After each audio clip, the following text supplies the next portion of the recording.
Hi, I want to talk to you about interdisciplinary teaching. So, what is interdisciplinary teaching, right? So, interdisciplinary teaching is a teaching method based on presenting issues, themes, and problems that, to address or answer, requires skills and knowledge from more than one subject. You're like, wow, Angela, all that.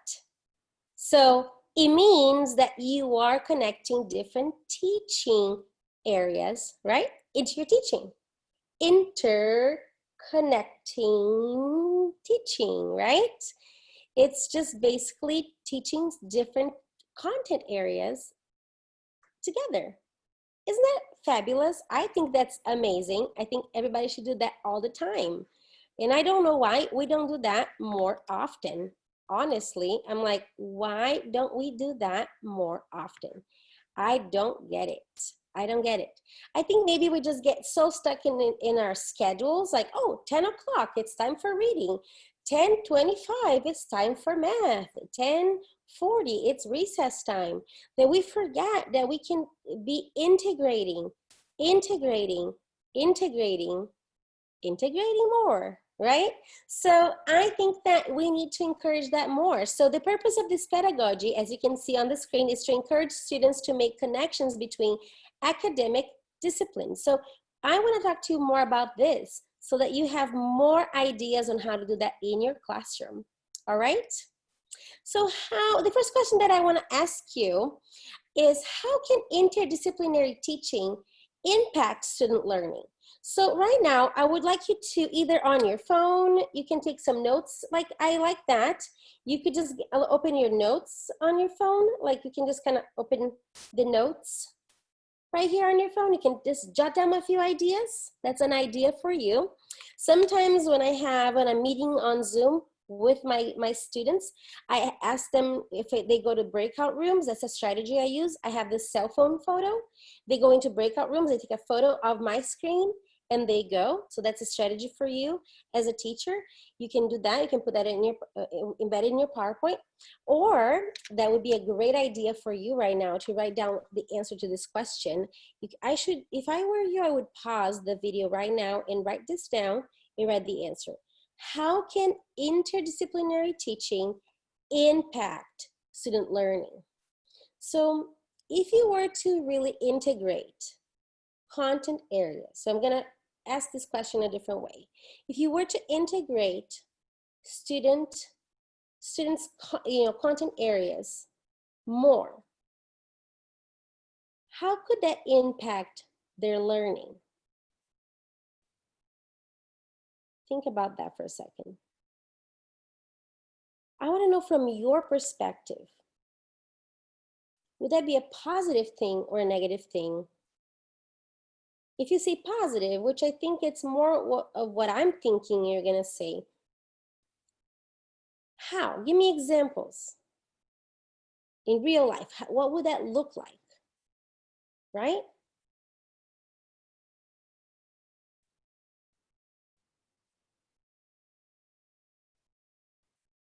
I think it would be fabulous.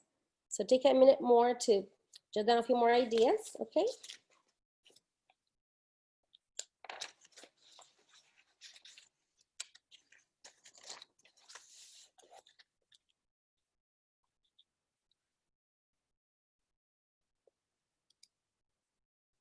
So as you are still kind of thinking about this, think about some of the things that you can do, like some benefits, right? Benefits of interdisciplinary teaching. So read those 4 bullets for me for a second.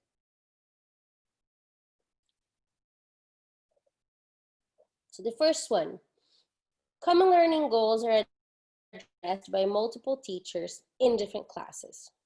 More efficient way to teach, increased student success. I love that, student success. So more teachers teaching the same thing, that means that there's more repetition. That means that students will be acquiring that knowledge, better. The second bullet, real world learning, not isolated educational experiences. more opportunities for students to connect new learning with what they know and are interested in. And then the fourth is provides more ways for students to learn and demonstrate their skills and understandings. Now go back to what you wrote, see if there's anything like that there. If there's not, pause this video right now and take a few notes on what I have here on the slide for yourself, so you remember why you should be doing a little bit more interdisciplinary teaching. Integration of content. So your word for tonight, for today's class, is integration. So if you remember one word from this video class, that word should be integration. Okay?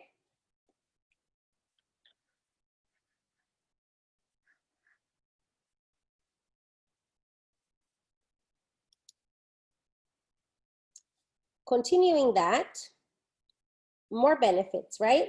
Highlight students' strengths, because you are like teaching and reteaching and incorporating, integrating everything they know.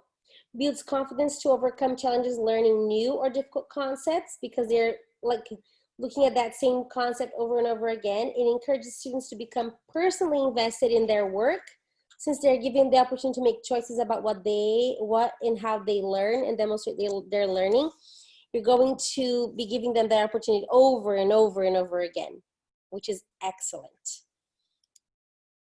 Now, you can create units that will bring that to life. So it's not like, oh, one teacher teaches, about one thing and the other thing. You'll be creating units together, so it's cohesive.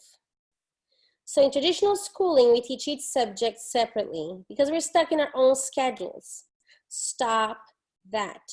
So when I went to school to become a principal, I was like, the first thing that I really wanted to change was the schedule.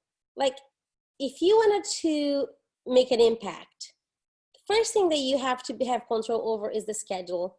Why are we so stuck on the schedules that we create? We have the power to change that. Why do we have to have the schedule the way it is? If we change things here and there, it makes a huge difference. So why are we still teaching that way? Change it up, make it better, right? So for example, history students learn about politics, while biology students learn about climate change, even though the two overlap. Why can't we teach those two things together and the two teachers can collaborate and work together, right? Now, maybe the two teachers don't get along, or maybe that's the problem. So the adults need to get over it, right? And get along. Somehow be professional and teach the students. And that's why we're educators. We're educators because we are here to teach the students. So remember that. Remember that when you have a difficult teammate, get over it and teach the students what they need to learn. All right, I know it's hard at times, but you can do it. All right, if you're going through that, you can do it. The interdisciplinary approach is when teachers combine topics into overarching issues, themes, and problems. Teachers collaborate on a theme and incorporate the idea over many, many classes. All right. Now, building interdisciplinary units. So number one, how do you do that? So one, you assess your students and setting. What are students' engagement levels like during different lessons? Do students have the ability to work by themselves or in groups? So you have to assess that, know your students. Then create an overarching focus, topics, issues, themes, works, and problems, right? Like essential questions, content, big ideas, skills, and assessments. Create like the big things that will kind of be overarching. Then, for example, pick universal themes and generalizations, things that will be, good for anything. Change, conflict, exploration, force, order versus chaos, patterns, power, structure, systems within those themes, relationships. Find those big ideas. And then you develop your essential questions, and it goes back to inquiry-based learning, Okay, inquiry-based learning is when you develop questions with your students, help them develop questions for the unit, for their learning. So somewhat complicated, encouraging students to divide it into simpler problems, reading concepts that are clearly applicable across the subjects. You're gonna help them create questions, and then you're going to interest them and then have them answer those questions. And those are the questions that are gonna guide their learning, all right? Plan and run the activities, and you should introduce, reinforce the ideas and skills, borrow from different subjects to indicate the importance of combining the disciplines. So don't be stuck just doing your own subject. Try to borrow from others. So if you're doing science, try to do math and science together. For example, if you're doing social studies, maybe you can apply a little bit of math when you're talking about, let's say, the colonies in history. You can do that, okay? You can do something like that. You can do learning stations to help address multiple ideas. And then vary activity types to raise engagement levels and give students choices in the activities. 2, and give students chances to reflect on the content and their work. Plan that out for them, okay? Give them chances to be thinking, engaging, reflecting, and vary those activities so that everything is like super exciting, and then they reflect on what they've done, all right?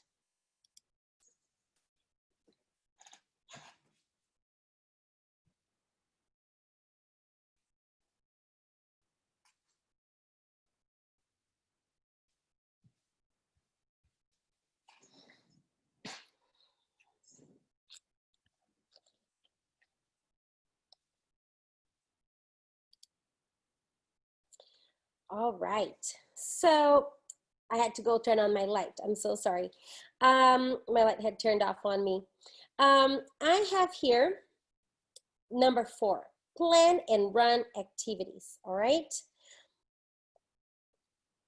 Oh, I just did that. 5, review student performance in the unit itself. So keeping up with what I was just saying just now that I turned on my light, right?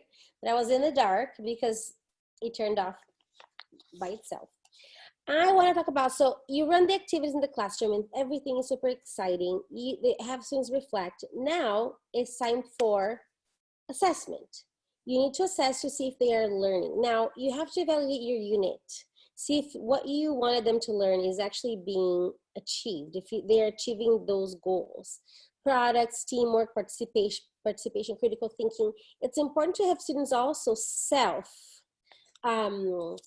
self-assess, because they can also say if they're having teamwork, participation, and all that critical thinking, they can change their attitude by participating and doing their own thing. So it's kind of important that you give them that space, and maybe create some forms, certain things that they can have to evaluate themselves, maybe daily or once a week, to give them the opportunity to think about what's going on, right? And then evaluate the units, engagement, connections with the different subjects, effectiveness of the overarching focus. Was it deep enough? Do you need to add more things? Relevancy, applicability of the essential questions, and so on and so forth. But I think there's so much that you really want to emphasize, that you can do an amazing job for the students. Don't forget that. You can just really do an amazing job talking about topics that interest the students, that are real life connections, that are just awesome. All right, so this is all I have for you about interdisciplinary teaching. Now, integration can come in many different ways. Think about ways that you can, integrate art, technology, music. Students love all sorts of things. It doesn't have to be just content with content, like math and science. It can be so creative. When I say the arts, I can think of like drama. I can think about like technology even. Technology is considered the arts. I can think of paintings, that's arts, but that's the first thing that comes to mind when you think, arts. But it could be so many different things. I don't think we do integration enough. It would be a lot of fun to really dive into real integration of content. You can get really creative with that, and as long as you have, like, a nice rubric for students and they don't get lost in what they're doing, I think it's valid, and I think it's incredible. You should do what you think your students would be into. You can survey them, see what they're into right in the beginning of the year, maybe even involve the parents to be able to do that. Maybe they can do even cooking, it would be really fun. For online learning, for example, one of the strategies could be have them create videos at home and, upload them to YouTube, integrating different things from around the house into the lessons that you're teaching, into the content, into what they have to do and learn.